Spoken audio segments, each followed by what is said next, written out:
So when you go to a party and you introduce yourself as a doctor, a waiter, an actor, most people have a pretty clear idea about what it is you do. So when I show up and say I'm a success coach, a lot of people are interested.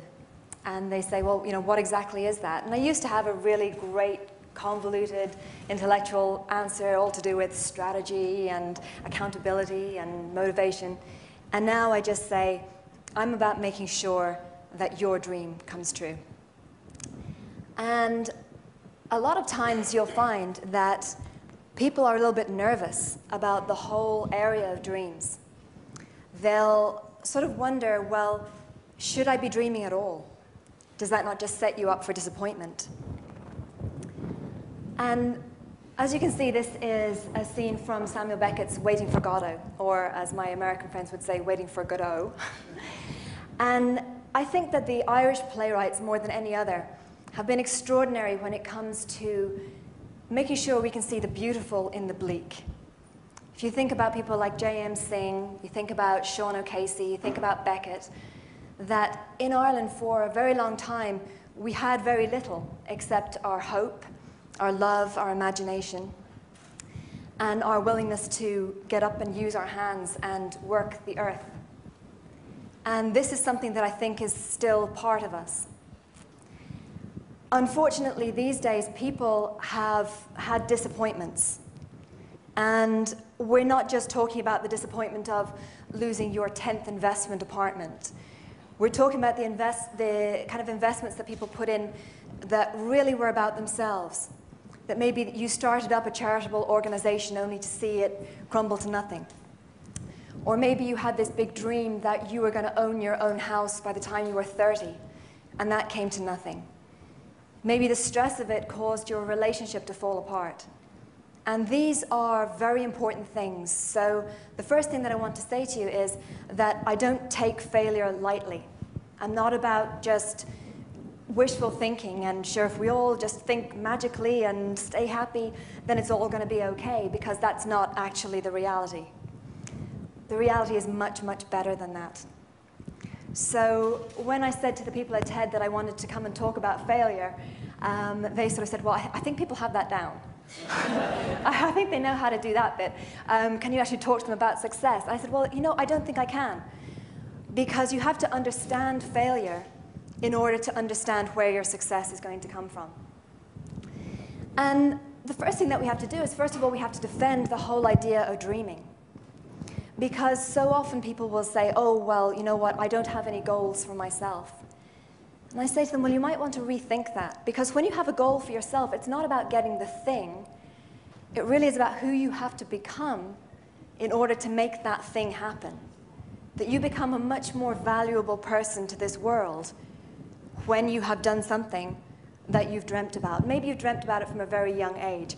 I remember that I was very typical as a child. I had my dreams. You know, I wanted a great set of wheels. I wanted a fairy tale castle. And I wanted a great big love. And that's what I wanted as a child. And then, of course, I grew up and I became very sophisticated, very overeducated, and my dreams changed. And then I wanted a great set of wheels, a fairy tale castle, and a great big love. And these are the things that really get me up every morning, is making sure that people get what's important to them.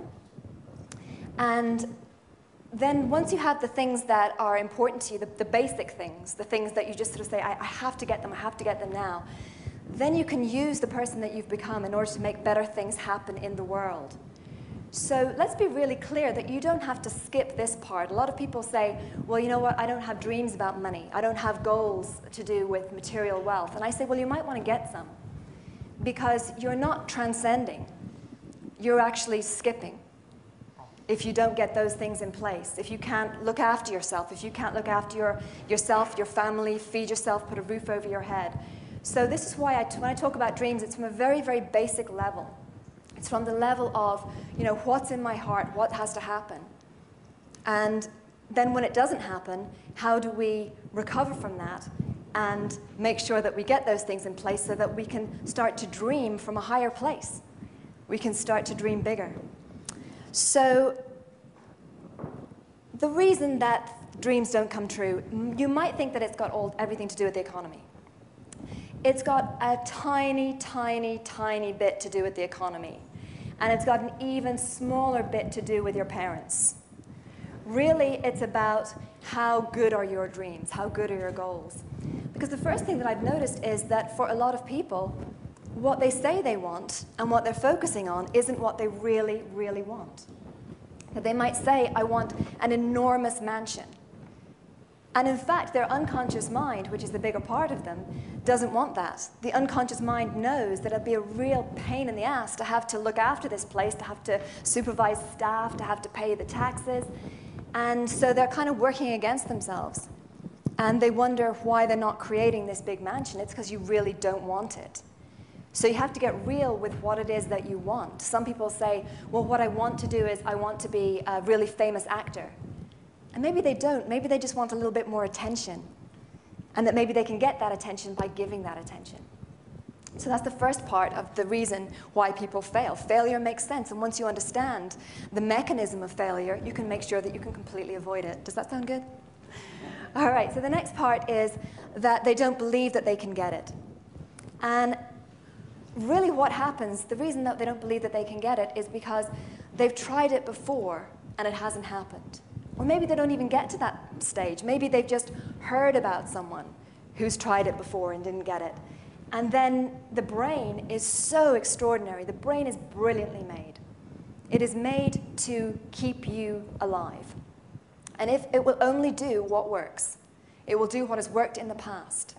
So if you, say, eat junk food today, you'll crave junk food tomorrow. Why? Because there's a part of the brain that says, hey, junk food keeps us alive. You know, let's do that again. So things like our cravings and what we do absolutely makes sense. The brain is perfectly designed. So the reasons that right now we don't believe that the Celtic tiger type dream is impossible is because we tried it once and it didn't work out exactly as we wanted in exactly the time frame that we wanted it to. Or perhaps it did work out in that time frame and it didn't sustain, or it didn't sustain for everybody. So the point is this, that if you are believing that it's not possible for you, you're not actually going to go ahead and get it. So what has happened is we have a situation where a lot of people, not just in Ireland, but all around the world, downsized their dream. And they said to themselves, well, if I can't have